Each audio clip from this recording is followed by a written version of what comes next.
Allir þættir samstæðvarinnar eru fáanlegir á öllum helstu hlaðvarpsveitum.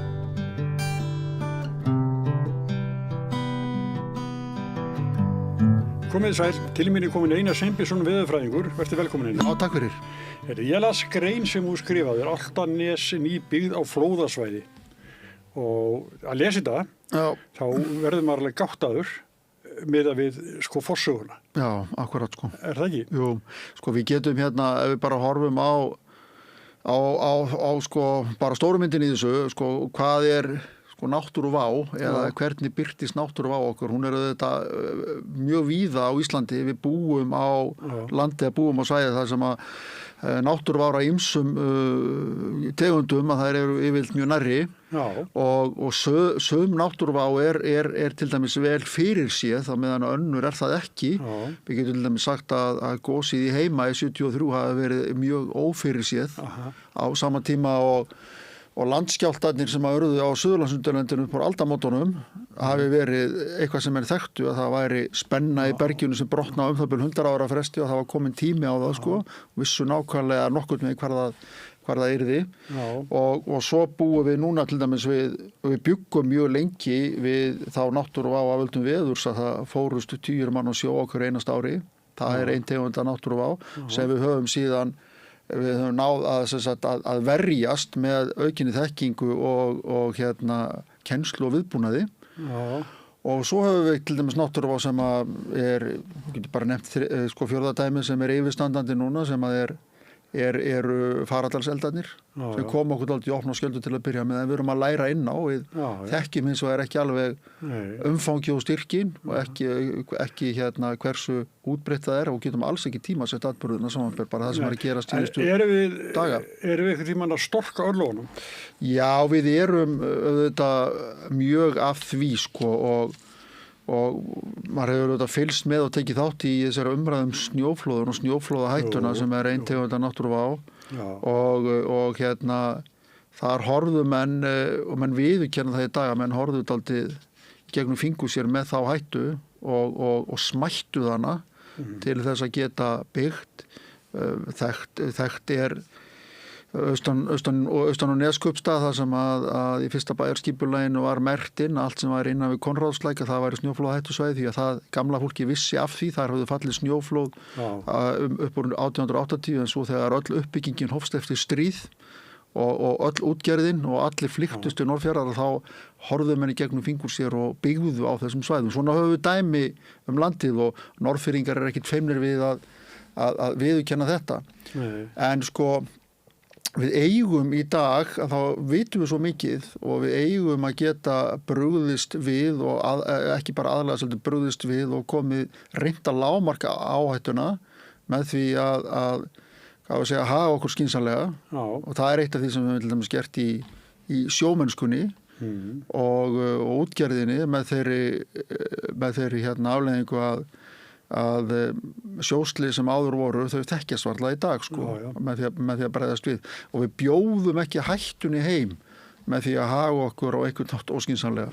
Nei, en við erum að tala Garðabær er að undirbúa byggð á Norðurnesinu og Álftanesi. Já, ég er svo sem búin að vita af þessu dálítinn tíma og bý sjálfur í Garðabænum og hef áhuga á þessum flóðum og ég hef sennilega farið á síðustu árum 3 sinnum gert mér ferð við tilvik sem ég veit að hási ástæða það er mikill öldugangur bara til þess að fylgjast með þetta bara svona hluti af mínu áhuga sviði að fylgjast með náttúrun og umhverfinu það sem að þegar sumir fara og skoða fugla þá fer ég að skoða svona hluti ég reyndi að skoða fuglana líka áhuga á þeim en og brímið þegar það er landið þegar gerir öldu við það er þannig ef við fáum upp myndina á Norðurnesinu að þetta er þannig að Álftanesið er sem sagt við sjáum þetta Bessastaðatjörn og þetta til hægri eru Bessastaðir og Norðurnesið og Seylan það er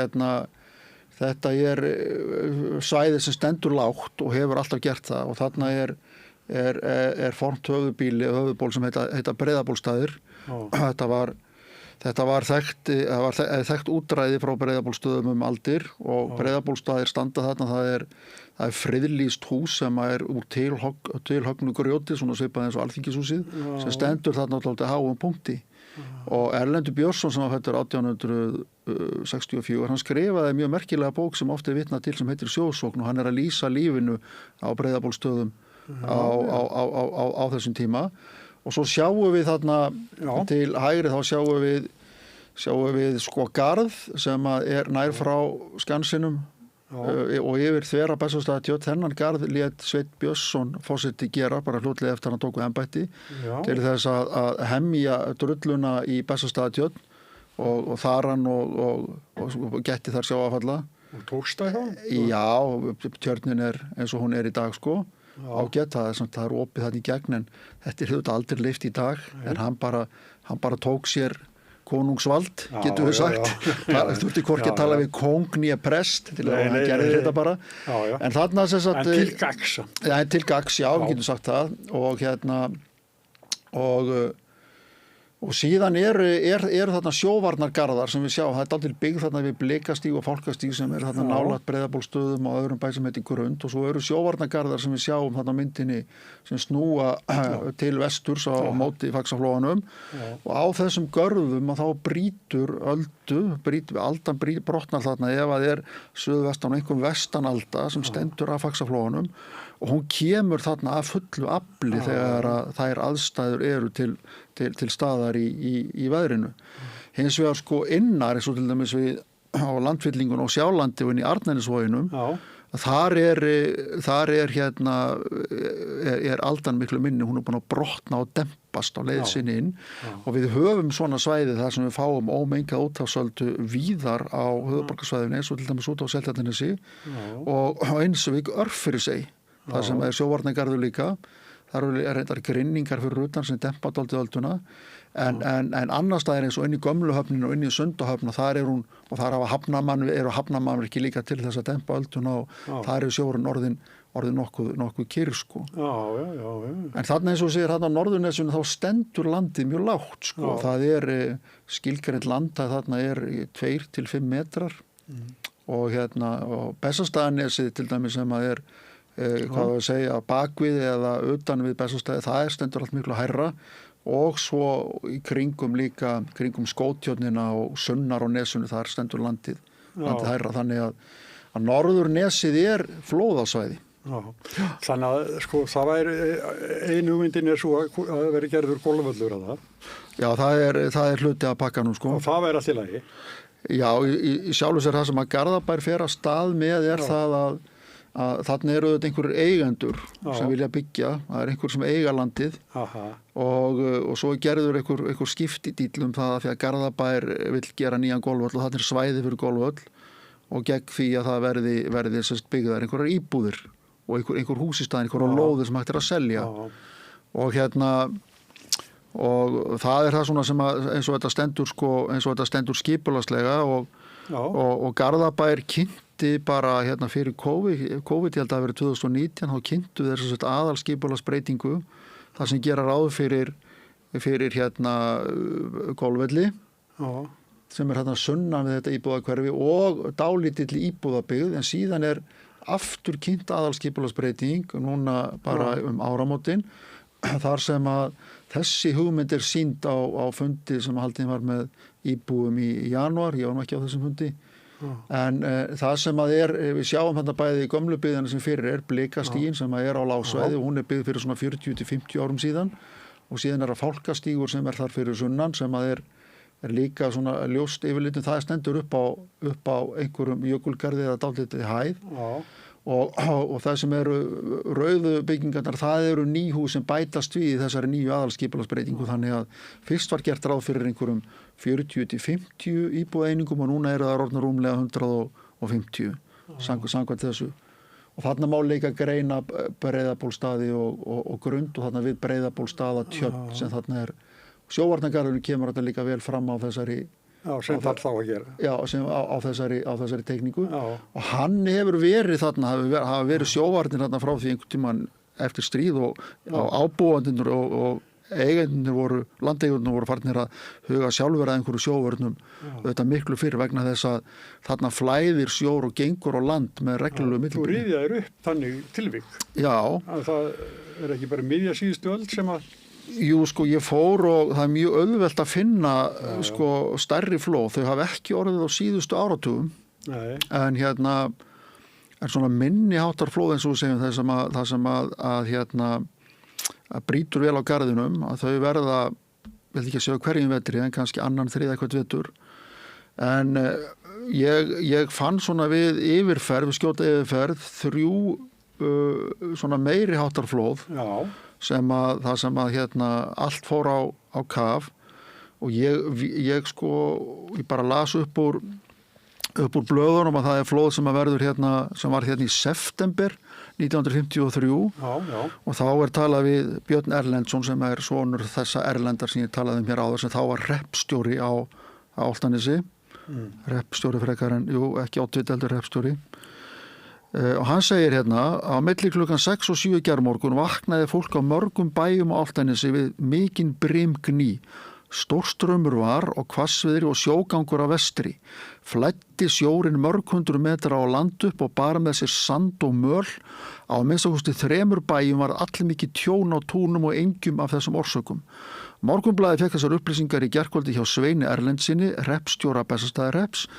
Hann Sveinn, hann ekki Björn, en hann býr á Breiðabólsstöðum á Álftanesi. Hvað hann sjó hafa gengið upp að bæjardýrum á jörðsinni. 9 varnargarður, þá var komin varnargarður, flóðavarnir, sem gerðir hefur verið norðan til á nesinu, bilaði þó ekki og forðaði þá stórskemmdum.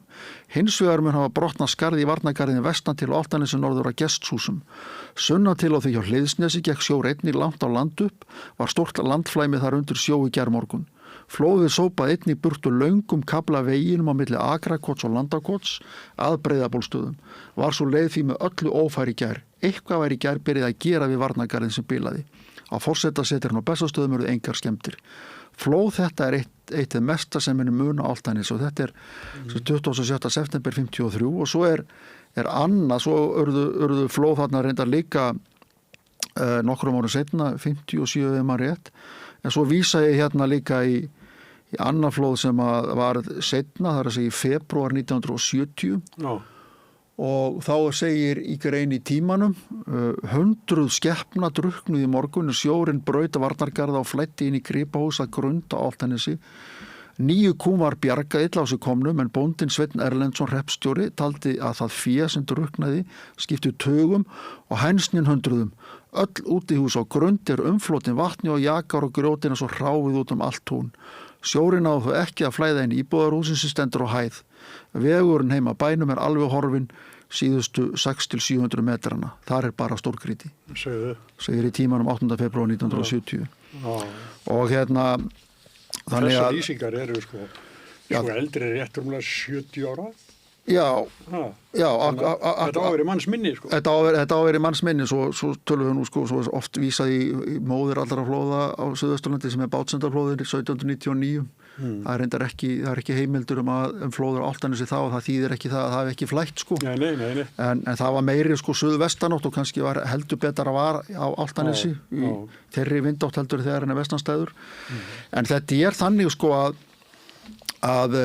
sko þegar við erum að tala sjávarstöðu og ég fylg sjávarstöðu breytingar og Veðurstofan nýbúin að gefa út endurmat núna á svona áhættumati og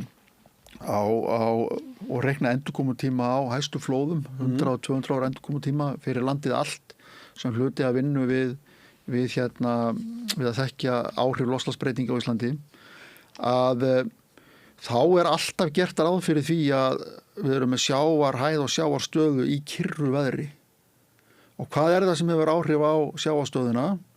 Jú, það fyrst og fremst það þetta gangur tungsins þegar stórstreymi og þegar hásjávað af völdum stórstreymis en síðan hefur loftþrýstingurinn líka mikil áhrif þannig að þegar loftþrýstingur lágur að þá lyftist sjórinn sem nemur svona það byrja 0,8-5 cm fyrir hvert hektopascal þannig að þegar loftþrýstingur lágur þá getur sjávarstaðan hækkað 50-70 cm sem mikið í þessu tilviki og sérstaklega ef það stórstreymt og meðal stórströms hæð suðvestanlands eitthvað 4 metrar eða miðað við það að meðal stórstreymisfjaran sé 0 punkturinn, 4 metrar á milli flóðs og fjöru svona cirka og ef þú bætir síðan 50-70 cm ofan á og síðan getur þú reiknað út frá svona stjarnfræðilegum upplýsingur það hvað er líklegt að þú fáir mjög lágan loftþrýsting á sama tíma og með stærsta straum ársins og þá komin í einhver ákveðna sjávarhæð. En síðan þessu til viðbótar þá talað það sem við köllum vindáhlaðanda og ölduáhlaðanda.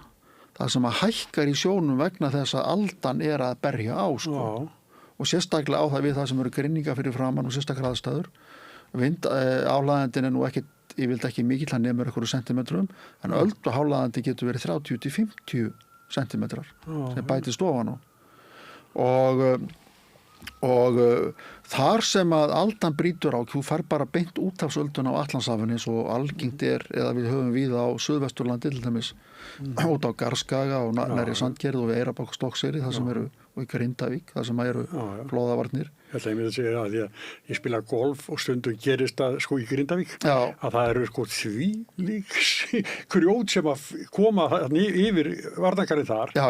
Og það bara ótrúlegt að sjá og það ræður enginn við úthafsöld og Atlantshafsins við sjáum hann bara í Reynisfjöru í vetur við beislum hann ekkert eða virkjum hann ekkert og hann bara kemur og við getum þetta beitt flóðvörnum með þessum flóðagörðum sem hann hafa verið að gera en síðan það bara þannig að á þessum stöðum það sem að öldu áraunin eða þessi öldu áhlaðandi kemur til viðbótar sjávarhæðinni þá fáum við sjóum bara yfir og við höfum ég meina myndi viðbót sem ég tók sjálfur bara í svona tiltölulega litlu flóði síðasta haust 8. október 25 og ég fór bara sjálfur að skoða þetta einmitt úti við Breiðabólsstaði og þarna pusaði alveg stöðugt yfir Arnargarðinn þó svo að hafa ekkert verið neitt voðalega hátt í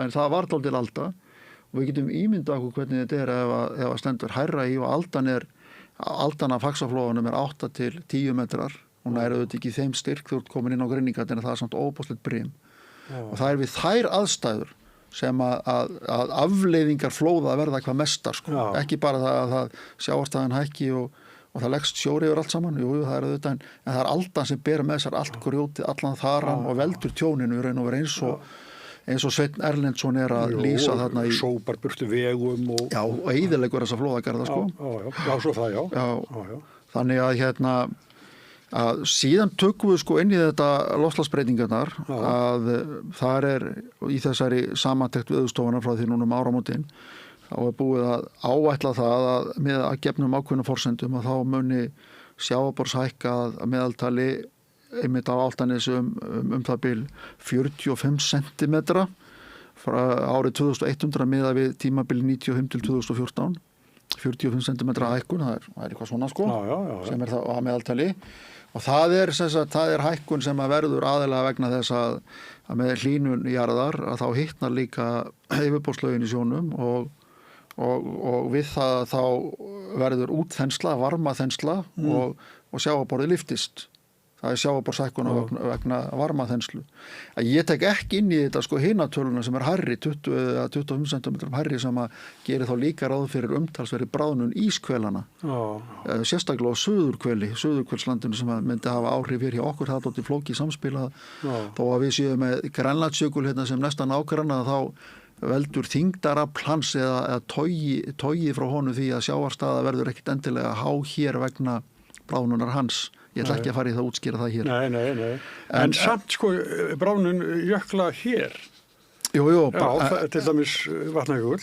Já, þetta bráðnun jökla hér bara dropi í hafið miðað við hvað losnar mikið nýs á stóru meginhvelunum En ég held að ég hef ekki að lesið eða talað við að til dæmis hérna í Hornafirði sem er nú erfið innsigling að landi sé raunlega lyftast þar. Það er rétt og það er einmitt út af því að landið að léttast vegna þess að jökulfarginu jökulfargi fyrir minnkandi og það er ekkert sem að gerast núna, það er búið að gerast um aldir, alveg frá lokum síðust ísaldar og svo núna er komið nýtt skot í jöklabráðunum á síðustu áratugum og þannig að landið þar er að lyftast og það er nýtt land að koma í ljós og á sama tíma þá hefur landið verið að síga sko vestanlands. Það svona við getum sagt að það sé hægfara sporreisast.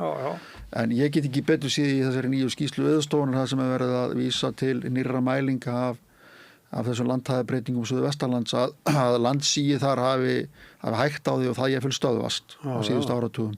Þannig að við erum þá bara að glíma við sjávarborðshækkunina og það eru sko strandverkfræðingar sem eru að spá mest í þetta. Þeir vinna á vegagerðinni sem var gömlu siglingamálastofnun sem var saminuð vegagerðinni og þar er meðal annars gert sko segir eitt strandverkfræðingar þar sem vann sko reyndar sjálfstæða rannsókn sem ekki kannski hluti af áliti vegagerðarinnar það sem hann var að velta fyrir sér lágsvæðum og viðmiðunarreglum fyrir landhæð að þá segja hann þar sko að út frá tíðnigreiningu flóðahæða með mælingum í Reykjavík að þá megi gera ráð fyrir að flóð sem við núverandi afstöðu lands og sjávar reiknast hafa endurkomutíma 100 til 200 ár að það muni hafa 2 ára endurkomutíma ef að sjávarhæðin hækkar 30 cm. Það munar svo mikið þessa auknu sjávarhæð hvað varðar þessa náttúruógn sem er flóðahættan. Þannig að Garðabær er búinn að setja það inn í sitt aðalskipulag að gólfkvóti út á Álftanesi er 5,2 metrar. Það bara mjög nálægt áallari flóðahæð á Básendaflóðinu, gott þess að tilvílun eða ekki. En það þýðir það sko að ef menn byggja þessu lágsvæði að þá þarf að setja svakalega púða undir öll hús, malarpúða og þetta breyta í raun og veru öllu landslæginu þetta. Og þar fyrir utan að þá ekkert víst að væntanlegir kaupendur þarna séu meinuna tryggingar fyrir því að fá tjón bætt eða verða fyrir einhverju frá sjónum og ég fletti hérna upp á frétt sem var í RÚV bara núna í febrúar þessu ári þá var talað við forstjóri náttúruhamfaratrygginga hana Huldi Ragnheiði Árnadóttur og hún segir bara þar í þessu viðtali þau eru dálítið erfið þessi sjávarflóð þegar eignir eru komnar alveg niður í fjöruborð, getum við sagt, og byggingarefni taka ekki mið af því hvar þær eru staðsettar, þá eru þær mjög næmari fyrir tjónum en annars. Það segir sér sjálft að sameiginlegu sjóðir, þeir sem ekki ætlað að standa undir því að skipulega þessi teygt alveg út á ystu nöf vegna þess að það megi ganga út frá því að bætur verði greiddar út úr þessum sameiginlega sjóði okkar sem er mjög mikilvægt að sé til reiðu vegna eiginlegra náttúruhamfara. Það gerast kannski á 20 eða 100 ára. Þannig að hún er með þessu að segja að það sé ekkert sjálfgefið að náttúruhamfara trygginga greiði tjón sem verði vegna sjávarfalla. Þegar menn, í talunum þegar menn er að byggja í dag þegar menn hafa alltaf þessa vitneskju, allt annað sem á viðum 50 eða 100 ára byggð eins og til dæmis á Akranes eða Flateyri. Það sem menn vissi ekki betur þegar menn byggðu á lágsvæðum. Já. Þannig að þetta er samt sem áður. Þá er þetta komið í aðalskipulag ekki? Þetta er sko komið staðan í skipulagsmálum Garðabæjar þannig að þetta er auglýst aðalskipulag og það hefur ekki verið staðfest og síðan á grundvelli þessa aðalskipulags að þá kynna með deiliskipulag með afstöðu þessara húsa og það er þá sem að vegagerðin sem að fer með hafna- og sjóvarnarmálin kemur að þessu með formlegar athugasemdir. Ég veit að Garðabær er að ræða við Veðurstofuna eitthvað þetta og svo skipulagsstofnun líka á eftir að veita sitt álit. Þannig ég held svona miða við ef maður skoðar þetta málun í kjölinn að þá er þetta eiginlega bara vitleysa og ég held að þetta verði aldrei samþykkt, þetta fara aldrei í gegn þannig að menn eru þarna að sóa bæði fé og fyrirhöfn í að gera eitthvað sem að verður held ég ekkert að veruleika nema menn alltaf teygja sig eins og sé út á ystu nöf. En þú bendur á það vantar ekkert byggingaland á Álftanesi? Nei, það vantar ekkert byggingaland í Garðabæ, það er nótilega byggingaland. Maður myndi skilja þetta betur ef þetta væri síðasti bleðillin sem hægt var að byggja á í Garðabæ En það er bara ekki og það er meðal annars að meira segja landa á Álftanesi sem er ekkert á flóðasvæði og stendur miklu betur á sér.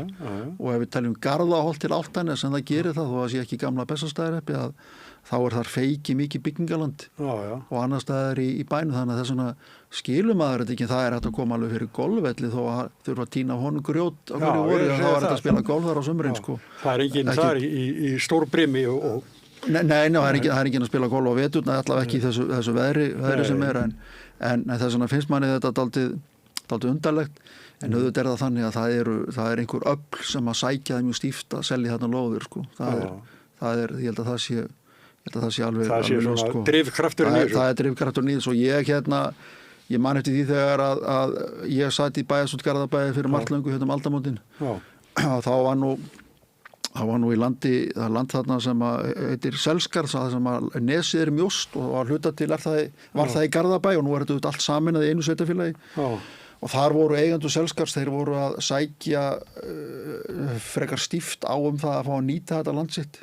Og því var alltaf svarað að hálfu bæjaryfirvaldi að þetta væri flóðasvæði. Það kemur ekki til greina. Þó stendur Selskarðslandið ef eitthvað þá hærra en þarna þetta út á Norðurnesi, sko. Já. Og þá var þetta bæjarverkfræðingur, Eiríkur Bjarnason, hann stóð mjög stíft á þessu og allavega ég studdi hann í þessar afstöðu alveg klárlega. Já. En það var þá, sko. En þá voru menn að velta þessu alvarlega fyrir sig bara strax á fyrstu stigum málsins. Já, en þið eru búin að tala veður og hafið svona mikið.